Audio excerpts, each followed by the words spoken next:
নমস্কার বন্ধুরা, আমি রুমেলা। রুমিজ টেস্ট অ্যান্ড ট্রাভেলসে সকলকে অনেক অনেক স্বাগত। আজকের রেসিপি একটা অভাবনীয় এঁচোড়ের রেসিপি, যেটা কি না মাছ মাংসের স্বাদকেও নিমেষে হারিয়ে দিতে পারে।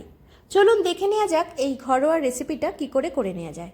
প্রথমে এঁচোড়টাকে কেটে নিয়েছি সুন্দর করে, ছোট ছোট করে। এরপরে নুন আর হলুদ দিয়ে অ্যাজ ইউজুয়াল যেরকম এঁচোড় আমরা সেদ্ধ করি প্রেশারে, সেরকম করে নেব। এই এঁচোড়ের রেসিপিটা নিরামিষ নয়, এর মধ্যে পেঁয়াজ আদা রসুনের আমি ব্যবহার করেছি। তাই মাংসের অল্টার হিসাবে যদি মুখে পেঁয়াজ রসুন ছাড়া আর কিছুই ভালো না লাগে তখন এটা খেতে পারেন। বাটা মশলা হিসাবে মৌরি, জিরে, দারচিনি, এলাচ, টমেটো, আদা রসুন লঙ্কা পেঁয়াজ এগুলোকে আমরা পেস্ট করে নেব।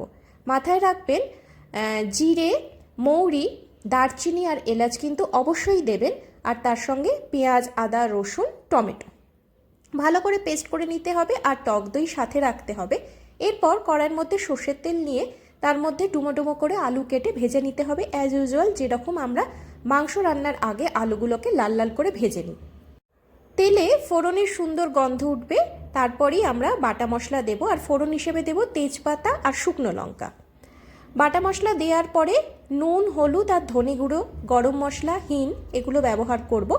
আর বাটা মশলার মধ্যে যেহেতু জিরে বাটা রয়েছে, তাই এখানে আলাদা করে আমরা গোটা জিরে দেব না। মাথায় রাখবেন এটা, কারণ গোটা জিরে আমরা অলরেডি পেস্ট করে নিয়েছি। তাই বাটা মশলা দেওয়ার পরে আমরা হলুদ, নুন আর ধনে গুঁড়ো, গরম মশলা, হিং এগুলোই ব্যবহার করব। মশলাটা ভালো করে কষিয়ে নেওয়ার পরে টক দই দিয়ে দেবো। টক দই দিয়ে খুব ভালো করে কষাতে হবে যতক্ষণ না তেল ওপর থেকে ছেড়ে আসছে আর মশলার কালারটা একটু কালচে হয়ে আসছে। মশলার কালার যতক্ষণ না চেঞ্জ হচ্ছে ততক্ষণ কিন্তু আপনার কষানো পুরোপুরি কমপ্লিট হয়নি, এটুকু বুঝতে হবে। কারণ জল জল অবস্থাতেই যদি সেদ্ধ এঁচোড় দিয়ে দেন তাহলে কিন্তু রেসিপিটা ভালো হবে না। দেখতেই পাচ্ছেন সাইড দিয়ে একটু একটু তেল ছেড়ে আসছে।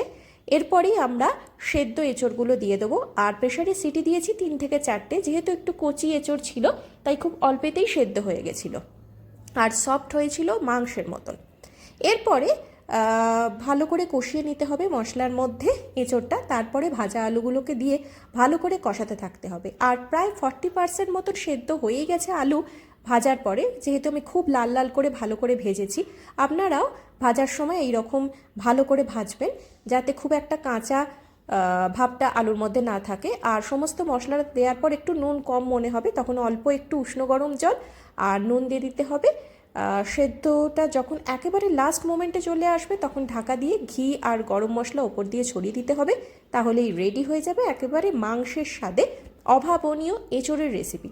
তাহলে পুরো রেসিপিটা কেমন লাগলো অবশ্যই আমাকে জানাতে ভুলবেন না।